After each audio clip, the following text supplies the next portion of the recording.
Hey guys, insert witty name here, and before you get on my case for covering Enter, hear me out here. So Mr. Enter decided to do a full-on rant on Cartoon Network in 2017. In this video, let's just say it struck a bit of a nerve. Now, let's finish this introduction quick since this video is 26 minutes long, easily making it one of the longest videos I've ever covered. Yes, I know Mr. Enter is a dead topic, but this is one of his newer videos and it has huge issues that need to be covered. And does Enter being covered to death make him any less of a shitty reviewer? Also, I'm aware that Enter probably won't watch this video due to his closed-minded mentality about responses to him.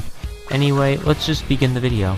Something has been building for a while now. It started small, and in the beginning, it was easy to ignore. But like a friend slowly getting addicted to drugs, you can only ignore it for so long before it really starts affecting them to the point that you can't exactly recognize them anymore.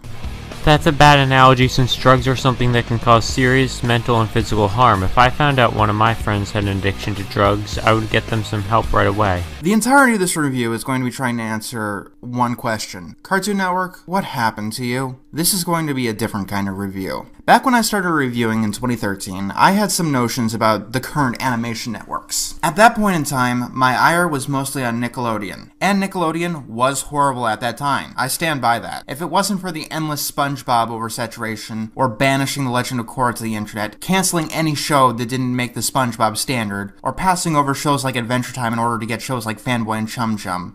They got Fanboy and Chum Chum since they wanted a show that appeals to kids, and the show ran for almost 5 years, so clearly it did something right. And Cartoon Network? The Cartoon Network, television's home for animation, released no new cartoons that year, and instead, they released 5 new live-action television shows. If it wasn't for the, frankly, amazing animated movie scene of 2009, it would have been one of the worst specific years in animation history in its entirety. Immediately after that, though, Cartoon Network got better, and it was getting better and better, while other animation stations lagged. Nickelodeon was rushing to find the next SpongeBob and killing anything that didn't come close. I reviewed many of the shows that came out in this wake, like Breadwinners and Fanboy and Chum Chum. Disney was throwing everything that wasn't a live-action cheesy kidcom to one of its other networks where it died a slow and painful death, and the hub just kinda died. While there was an annoying orange or problem solvers every so often, Cartoon Network stood as the king of quality. Then something happened. Something terrible happened. Do you like the Teen Titans or the Teen Titans? As I thought. Makes sense. Yeah, I don't blame him. I mean, animation-wise, there's really no comparison. And here we go again. I want to state that this video is going to be more than just complaining about Teen Titans Go. I'm only talking about this and talking about it first because it's important to see it in a historical context, and it's kind of an elephant in the room. This isn't even about Teen Titans Go, this review, and the quality of Teen Titans Go specifically doesn't matter. How Cartoon Network has treated Teen Titans Go has been annoying, whether it's their advertisements that state that it's your new favorite show. It's a slogan, it's not meant to be taken seriously. Does Red Bull really give you wings? Does America really run on Dunkin'? Like a good neighbor, is State Farm always there? Seriously, they're advertising it as your new favorite show to get kids to watch it. You know, the target audience of Teen Titans Go. This would be like someone bitching about the McDonald's slogan, "I'm loving it," simply because they dislike the taste of McDonald's food. Or the marathons. Oh no, Cartoon Network is airing a show that a lot of kids like and get good ratings.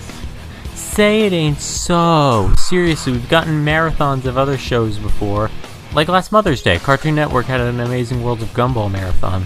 I will say this, even if something is good, airing the same thing over and over again is bad. I wouldn't want that for my favorite movies or shows ever. Back in the day, Cartoon Network used to have, every Thanksgiving they would marathon The Iron Giant, all day, 24 hours. And I always hated Cartoon Network on Thanksgiving because of this. I love The Iron Giant, but in one day I would want to see that movie maybe once, maybe twice. Like 12 hours apart, but I would not want to watch that for 3, 4, the 12 times that they aired it in a row.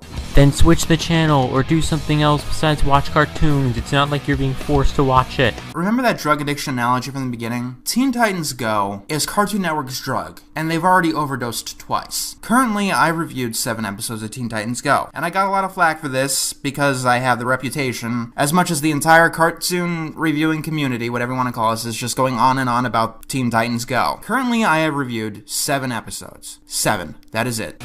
7. That's it. Only 7 episodes. Only 7. Seriously, Enter. There's only so much time as you can beat on a dead show without it getting repetitive. Especially now since Teen Titans Go, most reviews are the same thing. Teen Titans Go sucks because it takes up most of the schedule and has can fart jokes in it. I did the first 2 reviews back to back intentionally. One to critique it as a spin-off, and one to critique it as a show on its own. I waited 4 months to do the 3rd review, another 3 months for the 4th, 6 months, half a year before the 5th review, and then I waited an entire year before doing the show again. This time was for a positive review. And the last review has took another 4 months. And the last time I've talked about Teen Titans Go, as a show on its own, was back in December. That would be 8 months ago. I want to get this out in the open because, if I may, it's hypocritical to say that I talk about Teen Titans Go too much when you compare it to how much it actually gets played. You can't be angry at me for talking about Teen Titans Go too much, and not be angry at Cartoon Network for overplaying it. You are in no position to call the people criticizing you hypocrites. Their point is saying that you making 7 Teen Titans Go reviews won't get it canceled. The reason why Teen Titans Go has 4 seasons is because of people like you giving it more publicity. Hell, we're giving it publicity right now. To put it mildly, they've been getting a little carried away. During the regular show finale, a Teen Titans Go marathon basically surrounded it, and in the end the show went off with little fanfare. And recently, during the premiere of OKKO, we got literally 300 airings of Teen Titans Go episodes in 1 week, or 80% of their total airings. By the way, this is just an aside, Teen Titans Go does not have 300 episodes. They literally did not have the quantity of episodes to meet this demand. Well, if there are 187 episodes, only a couple episodes would need to be played twice. An episode being played 2 times in a week isn't an issue in my eyes, since you can change the channel or buy a DVD of the shows you like. And that's even ignoring the fact that they skip some of the episodes, like the holiday ones. A general rule of thumb is that if you need to start playing reruns to carry you to the end of your sporadic marathon, you're airing the show too much. There really is no way to describe this as other than an addiction and an overdose. In Cartoon Network's 20th anniversary video, they described their cartoons as their family, and I think that's a good analogy. Cartoon Network did the network equivalent of overdosing instead of going to a family member's funeral. And then afterwards, they overdosed worse instead of going to the birth of another family member. Cartoon Network has been disrespectful to the cartoons that they have. Every single Teen Titans Go episode, all weekend long. Hey, sweetie, when can we watch our show? When Teen Titans Go is over. Okay, no worries. Teen Titans Go, every single episode. I know that it's tempting to do the same thing over and over again, especially if they get good ratings. But as a creator, you need variety or you will die. Or you will want to die. Me personally, sure, I could review only Teen Titans Go episodes from here on out until the show eventually dies. And it will eventually die. It's inevitable. It happens to everything. Even shows that have gone on, like, forever, like The Simpsons. The Simpsons is dead. It's living dead. If I review nothing but Teen Titans Go, I may get more views and whatever, but I couldn't live as a creator knowing that my livelihood depended on one specific show. No, you won't get more popular. You'll only get less popular since you just said that people are starting to get on your case for reviewing Teen Titans Go too much. And the overall quality of what I produce would get worse and worse. Variety is important. Teen Titans Go is a hit now, sure, but trends fade and tastes evolve. The kids that it panders to are growing up. It's been on the air for 4 years now. Sooner or later, the first generation audience of the show is going to be, in its own words, too old for cartoons. The way I see it, Teen Titans Go will get more fans as people discover the Teen Titans Go. Episodes like Return of Slave aren't just insulting. They go against the concepts of longevity. Teen Titans Go is not designed to stick around. Then again, maybe we shouldn't care about Teen Titans Go or anything that happens to it, because Cartoon Network doesn't care about it. They don't care about any of their cartoons, especially Teen Titans Go. Going back to the Your New Favorite Show advertisement, how could that come across as anything but insulting to its general viewers and make Teen Titans Go even more hated than it already was? From interviews, these episodes are made as quickly as possible. From what I understand, the episode script for Serious Business or whatever was written in like a week. As a writer personally, yeah, you can write a script in a week, and it could even be good if you work at it. But doing it consistently, again and again, that's going to catch up to you very fast, and you're going to hit burnout badly. This is why SpongeBob got so bad in seasons 6 and 7. The network was demanding so many new episodes, and they needed to be pushed out quickly. They didn't have time to really think about what they were doing. Look at some of the episodes of Teen Titans Go. Sometimes they make an episode with scotch tape just rambling over the original show's footage. Keep costs low, forget everything else. And then there's the episodes that insult the critics. At this point, they're just tiring. I could rant, and I have, and there are reviews of me doing that. So it's fine for you to call out your critics, but it's bad when Teen Titans Go does it? Sean Morgan from Seether has something to say to you.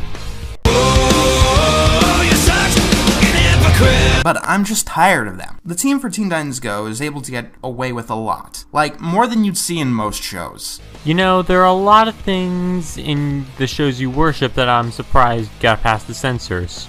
You know, I'm noticing a complete lack of balls in this room. No soccer balls, no footballs, no baseballs, no balls. Good thing I brought my own.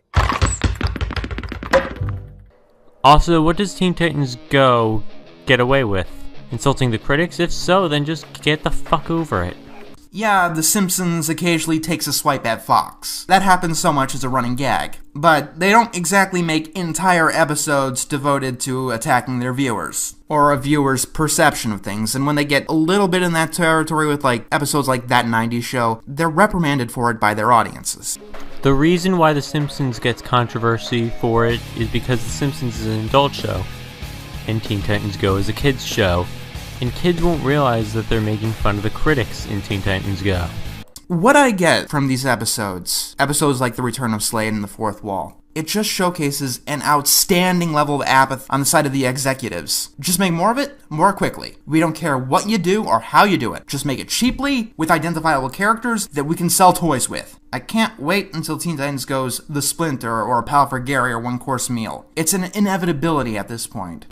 How the fuck is it an inevitability? From what I've seen of it, it doesn't really rely too much on gross-out humor, so that makes its own version of The Splinter very, very unlikely. Even if you had the best writers, the best staff in the world, creators are going to hit burnout sooner or later, and they're going to get worse. Especially when you don't factor quality into the equation. I think that's what's really cool about Cartoon Network. They're not trying to look at what was successful in the past and then repeat it.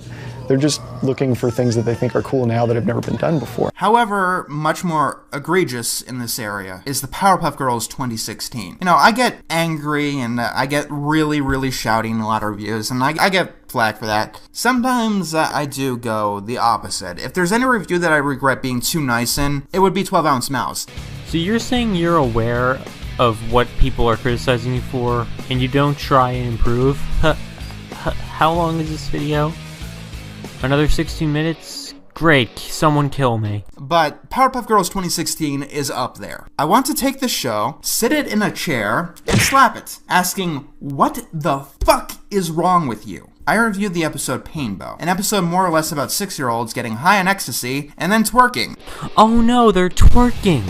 It's almost like they're trying to appeal to kids. I had a lot to say about the executives and how they were pushing the show ahead. What they said, what they ignored, and the changes that they required. Powerpuff Girls, as a franchise, has been, for a long time now, a show that's needed a rest. It might be able to come back in a decade or whatever, but we've been oversaturated with it for years. The original Powerpuff Girls went on too long and suffered from seasonal rot, with these terrible episodes about the girls peeling from a sunburn, and another one where they figure out who was wetting the bed. Powerpuff Girls, in seasons 5 and 6, it got bad, really bad. During this time, we also had the Powerpuff Girls movie. It was a box office bomb. Whether you like it or not, and it's not perfect, this usually tells the executives that it's a dead franchise. I mean, after, say, the Hey Arnold movie bombed, it took 15 years for Nickelodeon to mention the show again? Years later, we get a short called Dance Pantsed. It had mediocre reception, critics weren't hostile to it, but they weren't enthusiastic about it either. I don't think even audiences really were. Nope.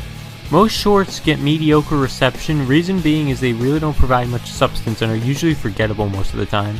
DuckTales, an absurd and insane risk, a show made not with toys directly in mind, helped to spark the television animation renaissance that is fondly remembered to this day. It even has a remake that's coming out that looks like it has a lot of potential, and people who actually, give a shit. We remember DuckTales today. History is not going to look kindly on Teen Titans Go or Powerpuff Girls 2016. How the fuck do you know this? For all we know, Teen Titans Go could have really picked up in quality one day. Granted, that's unlikely. But to say it will be universally hated forever is quite a weird and closed-minded statement to make. But what Cartoon Network is doing with the show, it makes sense from a business perspective, a very, very short-sighted business perspective that doesn't give the slightest inclination to artistic merit. Now at this point, it's getting to be ancient history, but the tale has gotten sadder here in 2017. Many of Cartoon Network's defining shows of this decade are, or have finally come to an end. Adventure Time, Regular Show, Gumball will be soon enough. They lost Pokemon because, they honestly should have at this point. I have a question for you, John Enter. Would you rather the show end while it's good, or keep running and have it die a very slow and very painful death? Yeah, they ended it to avoid the show's dropping in quality and ratings. Okay, you know what? Fuck it. There's 7 more goddamn minutes of this shit, and I've already had enough. So now my final thoughts. Enter, do us all a favor and quit bitching about Teen Titans Go airing all the time. Everyone's sick of it, and no one likes it. Anyway, that's all for this video, and I'll see you guys next time.